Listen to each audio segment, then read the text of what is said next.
सो हे Riders, क्या हालचाल। उम्मीद करता हूँ सब बढ़िया होंगे और अपने अपने घरों में मौज ले रहे होंगे। लेकिन आज की वीडियो थोड़ी अलग है और काफ़ी ज़्यादा ज़रूरी भी। आज मैं एक ऐसी खबर लेकर आया हूँ जिसने पूरे बाइक मार्केट में खलबली मचा दी है। और अगर आप आने वाले टाइम में 350 सीसी से ऊपर की कोई बाइक खरीदने का प्लान कर रहे हो तो भाई ये खबर आपको चौंका सकती है और शायद आपकी जेब पर थोड़ी भारी भी पड़ सकती है। तो तैयार हो जाओ, क्योंकि आज हम बात करने वाले उस नए जीएसटी पॉलिसी प्रपोजल की जो बाइक्स के दाम को पूरी तरह से बदलने वाला है। अब जरा पीछे चलते हैं और समझते हैं कि अभी तक टैक्स स्ट्रक्चर कैसे काम कर रहा था। देखो, इंडिया में बाइक्स पर जीएसटी इस तरह लगता था कि अगर बाइक 350 सीसी से नीचे है तो उस पर सीधा 28% टैक्स लगता था, और अगर इंजन 350 सीसी से ऊपर चला गया तो वहाँ एक एक्स्ट्रा 3% का सेस जुड़ जाता था। मतलब टोटल हो जाता था 31% टैक्स। तो हाँ, थोड़ा फर्क था लेकिन मैनेजेबल था।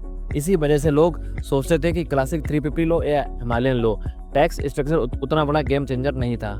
लेकिन अब जो नया प्रपोजल आ रहा है, और ध्यान रखना ये अभी सिर्फ एक प्रपोजल है, उसमें पूरी इक्वेशन बदल सकती है। सरकार सोच रही है कि जीएसटी स्लैब्स को सिंपल किया जाए और दो ही स्लैब्स रखे जाएं। पहला 350 सीसी से नीचे वाली बाइक्स और स्कूटर पर सिर्फ 18% जीएसटी, और दूसरा 350 सीसी से ऊपर वाली बाइक्स पर सीधा 40% जीएसटी। और यहाँ खेल पूरी तरह से पलट जाएगा। सोचो जरा, पहले जहाँ 28% टैक्स लगता था वहाँ अब सीधा 18% हो जाएगा, और जो पहले 31% था वो जंप करके सीधा 40% हो जाएगा। सबसे पहले बात करते हैं 350 सीसी से नीचे वाली बाइक्स की। Yamaha R15 B4, Bajaj Pulsar NS 200, TVS Apache RTR series, Honda hornet और सुजुकी गिब्सर।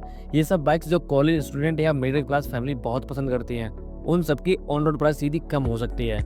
मान लो यामाहा R15 अभी 1,80,000 की पड़ती है, तो नए रूल के बाद ये 10 से लेकर 15,000 तक सस्ती हो सकती है। और भाई, इंडिया जैसे देश में जहाँ स्टूडेंट ईएमआई पर बाइक लेते हैं उनके लिए डिफरेंस बहुत बड़ा मैटर करता है। अब जरा दूसरी तरफ आते हैं, यहाँ पिक्चर थोड़ी स्कैरी हो सकती है। क्लासिक 350, हिमालयन, जावा 42, केटीएम ड्यूक 390 और डोमिनार 400, ये सब वो बाइक्स है जो राइडर अपग्रेड करके लेते हैं और जिनका चार्म ही है उनके पावर और रोड प्रेजेंस में। लेकिन प्रॉब्लम ये है कि इनके प्राइस अब और बढ़ जाएंगे। अभी इन पर 31% टैक्स लगता है, लेकिन अगर नया रूल लागू हुआ तो सीधा 40% लगेगा। तो एक बाइक जो आज ऑन रोड 2,20,000 की है वो नए रूल में 2,40,000 या 2,50,000 तक जा सकती है। और अगर आप सुपर बाइक्स की तरफ देखते हो, जैसे Kawasaki Ninja, Honda CBR, Trump या हार्ले डेविडसन, तो वहाँ डैमेज और भी बड़ा है। उनके प्राइस हाइक्स 50,000 से लेकर 2 लाख तक भी जा सकते हैं। अब ये चीज़ राइडर्स की लाइफस्टाइल और मार्केट दोनों को बहुत इम्पैक्ट करेगी। स्टूडेंट्स और यंग राइडर्स के लिए एक बहुत बड़ी गुड न्यूज़ है, क्योंकि उनकी ड्रीम बाइक्स अब और अफोर्डेबल हो जाएगी। मिडिल क्लास फैमिली बायर्स के लिए स्कूटर और कंप्यूटर का सस्ता होना डेफिनेटली हेल्पफुल होगा, लेकिन वहीं दूसरी तरफ प्रीमियम राइडर्स के लिए थोड़ा सा मुश्किल कर देगा। अपग्रेड करना या नई बिग बाइक लेना अब और ज़्यादा पॉकेट हैवी होगा। और एक इंटरेस्टिंग चीज़ यहाँ निकल कर आती है, सेकेंड हैंड मार्केट। अगर नई बिग मार्केट महंगी हुई तो ऑटोमेटिकली सेकंड हैंड डिमांड बढ़ जाएगी। लोग सोचेंगे क्यों नई बाइक पर एक्स्ट्रा 20 से लेकर 30,000 तक खर्च करें, जब मुझे एक नई कंडीशन वाली यूज्ड क्लासिक या ड्यूक 390 थोड़े कम दाम में मिल जाएगी। मतलब यूज्ड बाइक्स का मार्केट अब बूम कर सकता है। अब सवाल उठता है कि ये सब कब लागू होगा। तो फिलहाल ये सिर्फ एक प्रपोजल है और जीएसटी काउंसिलिंग की मीटिंग सितंबर के पहले हफ्ते में होने वाली है। अगर वहाँ इसको ग्रीन सिग्नल मिल जाता है तो सरकार इसे दिवाली तक लागू कर सकती है। और भाई, दिवाली का फेस्टिव सीजन इंडिया में बाइक्स के लिए वैसे ही बहुत बड़ा मार्केट होता है।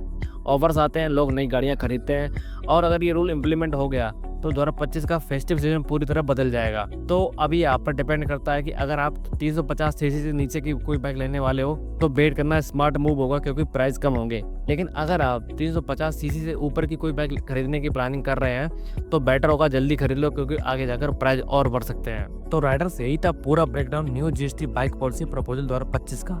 मैंने ट्राई किया आपको सिंपल और इजी लैंग्वेज में डिटेल समझाने का, ताकि आपको क्लियरली पिक्चर समझ में आ जाए। अगर ये वीडियो हेल्पफुल लगी हो तो लाइक कर देना, चैनल को सब्सक्राइब कर देना, और कमेंट्स में बताना कि आप कौन सी बाइक लेने का प्लान कर रहे हो और ये नए रूल से आपको फ़ायदा होगा या नुकसान। मिलते हैं अगले वीडियो में एक नए इंटरेस्टिंग टॉपिक के साथ। तब तक के लिए जय Hind, Vande Mataram and bye bye guys.